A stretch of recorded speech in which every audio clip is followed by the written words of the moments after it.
السلام علیکم عزیز طلبہ، امید ہے آپ سب بخیریت ہوں گے۔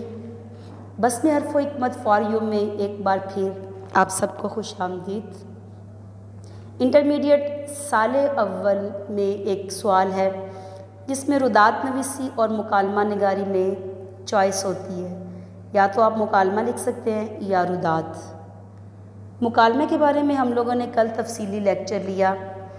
آج کے اس لیکچر میں ردات نویسی فن اس کا ارتقاء، اردو نثری ادب میں ردات نویسی کا آغاز، اس کے بانیان، صنف، فنی ضوابط اور تاریخی سفر کا ایک مستند جائزہ لیں گے۔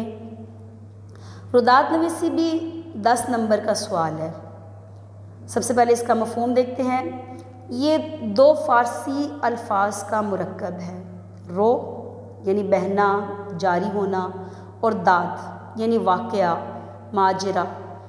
لغوی اعتبار سے دیکھیں تو اس کا مطلب ہوا ماجرا، احوال، کارگزاری یا آنکھوں دیکھا حال۔ یہ کسی واقعے کی سچی تصویر کشی پیش کرتا ہے، اور اصطلاحی مفہوم میں ادبی اور دفتری اصطلاح میں کسی بھی تقریب، جلسے، مجلس، حادثے یا ادبی محفل کا وہ تفصیلی اور معروضی بیان جو کارروائی اور فیصلوں پر مشتمل ہو، ردات کہلاتا ہے۔ اور انگلش میں اس کو رپورٹ کرنا کہتے ہیں۔ اس میں مستقبل کے اہم واقعات اور فیصلوں کو بصری دستاویزی شکل میں لانا ہوتا ہے۔ ردات نویسی کا آغاز کیسے ہوا دیکھتے ہیں۔ اردو میں باقاعدہ دفتری اور تنظیمی ردات نویسی کی بنیاد سر سید احمد خان نے رکھی۔ انہوں نے 1864 میں جب جدید سائنٹیفک سوسائٹی اور اس کے بعد محمڈن ایجوکیشنل کانفرنس قائم کی تو اس کے سالانہ اجلاس کی تفصیلی کارروائی کو باقاعدہ اخبارات میں شائع کر کے اس صنف کی شروعات کی۔ ان کی یہ تحریریں دفتری رپورٹنگ کا اولین اور بہترین نمونہ بنی۔ دفتری کارروائی کے لیے جو کارروائی کی باقاعدہ رپورٹ ہوتی ہے اس کو رپورتاژ یا ردات نویسی کہا جاتا ہے۔ سر سید کے بعد یہ صنف مولوی عبدالحق بابائے اردو نے اس کو پروان چڑھائی، جب انجمن ترقی اردو کے تحت ہونے والے علمی اور ادبی مجالس کی ایسی معیاری اور شگفتہ رداتیں لکھی کہ ردات محض ایک دفتری کاغذ کی بجائے ایک مستقل نثری صنف ہی بن گئی۔ سجاد ظہیر اور کرشن چندر نے دفتری صنف کو 1940 کے بعد تخلیقی ادبی رنگ دے کر رپورتاژ کے جدید ادبی روپ میں ڈھالا۔ ردات نویسی کا تاریخی سفر جو سر سید احمد خان سے شروع ہوتا ہے اور اس کو فنی استحکام بخشا مولوی عبدالحق نے اور ادبی روپ عطا کیا سجاد ظہیر نے، چلتا چلتا موجودہ دور میں، ڈیجیٹل اور ماڈرن دور میں، یہ پیشہ ورانہ دفتری، صحافتی رپورٹنگ اور قومی علمی سیمینارز کی جو کارروائیاں ہوتی ہیں اس کا احوال بیان کرنا یہ ردات نویسی کہلاتا ہے۔ مثال کے طور پر فیس بک اور دیگر سوشل میڈیا پلیٹ فارمز جو ہے، وہاں پر کسی بھی واقعے، حادثے یا سیاسی جلسے یا ادبی محافل، ادبی مجالس، اس کی جو کارروائیاں ہوتی ہیں، اس کی جو باتیں ہوتی ہیں، جب وہ تصویروں کے ساتھ باقاعدہ اس کی رپورٹ دی جاتی ہے تو یہ جو اس کو کہلاتا ہوتا ہے جدید رپورتاژ، اور یہی ردات نویسی کی جدید ترین شکل ہے۔ اردو ادب میں ردات نویسی کا مقام کیا ہے؟ تو اردو نثر میں ردات نویسی محض دفتری دستاویز نہیں بلکہ ایک منفرد ادبی صنف اور تاریخ نگاری کے اہم ماخذ کا بھی درجہ حاصل ہے۔ بہترین ادبی ردادیں ماضی کی علمی محفلوں کے جیتے جاگتے خاکے ہیں۔ یہ تاریخ نگاری کی بنیاد فراہم کرتے ہیں اور نسلی اسلوب کو دلکش اور بیانیہ بناتے ہیں۔ سر سید احمد خان بابائے اردو، مولوی عبدالحق اور بعد میں ترقی پسند ادبا کے قلم نے ردات نویسی کو ایسے شاہکار اسالیب عطا کیے کہ یہ تحریریں دستاویزی اہمیت کے ساتھ ساتھ اردو نثر کا اثاثہ بن گئی۔ ردات نویسی لکھتے وقت کن اصولوں اور فنی تقاضوں کو مد نظر رکھنا چاہیے؟ آئیے دیکھتے ہیں۔ نمبر 1، غیر جانبداری، عدل و انصاف۔ ردات نگار کے لیے ضروری ہے کہ وہ اپنی ذاتی پسند و ناپسند اور تعصبات سے بالا ہو کر جلسے کے احوال کو مکمل غیر جانبداری کے ساتھ جوں کا توں تحریر کریں۔ اپنی ذاتی رائے، اپنی ذاتی پسند اور ناپسند کو رداد میں دخل نہیں دینا چاہیے۔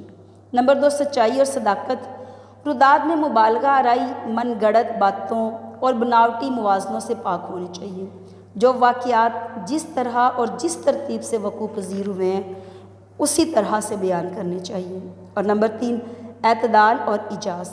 تحریر میں طوالت نہ ہو کہ قاری بوریت محسوس کرے اور نہ اتنی مختصر ہو کہ تشنگی باقی رہے۔ آئیے اس کے کچھ اسلوبیاتی اصول بھی سیکھتے ہیں۔ رداد کے تمام جملوں اور بیان کے کیے گئے واقعات میں ایک منطقی ربط ہونا چاہیے۔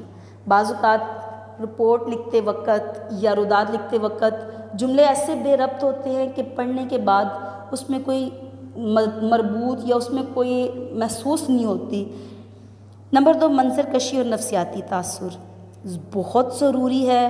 رداد میں الفاظ کا انتخاب اس قدر متحرک ہونا چاہیے کہ قاری خود کو اس جلسے میں عملی طور پر شریک پائے، یعنی آپ نے جو اس کی منظر کشی کرنی ہے، نفسیاتی انداز کو جس طریقے سے بیان کرنا ہے کہ پڑھنے والا یوں محسوس کرے اس نے وہ محفل، وہ مجلس، وہ ادبی محفل اٹینڈ کی ہے خود سے۔ نمبر 3، واضح نتائج۔ مجلس میں ہونے والے حتمی فیصلے، منظور ہونے والی قرارداد اور آئندہ کے لائے عمل کو بالکل واضح انداز میں لکھنا چاہیے۔ سادہ اور سلیس زبان ہونی چاہیے۔ ادبی چاشنی کے ساتھ ساتھ زبان کا سادہ، شائستہ اور عام فہم ہونا بھی ضروری ہے۔